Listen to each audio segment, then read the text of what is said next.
আসলে যেটা সাবজেক্ট মানে যেই প্রোগ্রামে এসেছি আমার মনে হয় আমরা আসলে ওইটার ব্যাপারে ফোকাস করি। আর হচ্ছে আমি আপনাদের সাথে আমার রোজ কোনো না কোনো অনুষ্ঠানে দেখা হয়, তখন না হয় আমরা আসলে কথা বলে নিব। আমার মনে হয় আরেকজনের প্রোগ্রাম ইন্টারাপ্ট না করি আমরা কাইন্ডলি। যখন আসলে আমি একদম অনুষ্ঠানের একদমই শুরুতে এসেছি, অনুষ্ঠান শুরু হওয়ার আগে যখন প্রেস ফেস করার একটা যে সময় ছিল, ওই সময়টাতে আমি এসে আসলে আমি আমার বক্তব্য জানিয়েছি। তারপরেও আপনাদের ওপর রেসপেক্ট রেখে আমি আপনাদের সাথে কিছু কথা বলছি। অল্প কিছু কথাই শেষ করব। ভাইয়া জানতে চেয়েছেন যে আমার নতুন যে ইনিশিয়েটিভটা কেন।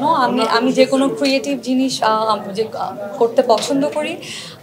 অভিনয়ের কারণে আসলে আমার অনেক কিছু আমি আসলে ফোকাসড ছিলাম না। তো এখন আমি যখন একটু সময় পাই আমার তখনই কোনো না কোনো কিছু করতে ইচ্ছা করে। তবে হ্যাঁ, it could be my new profession.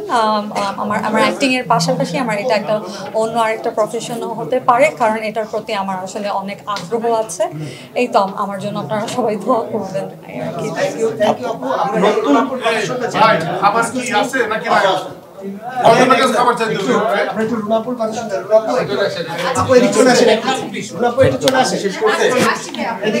আপু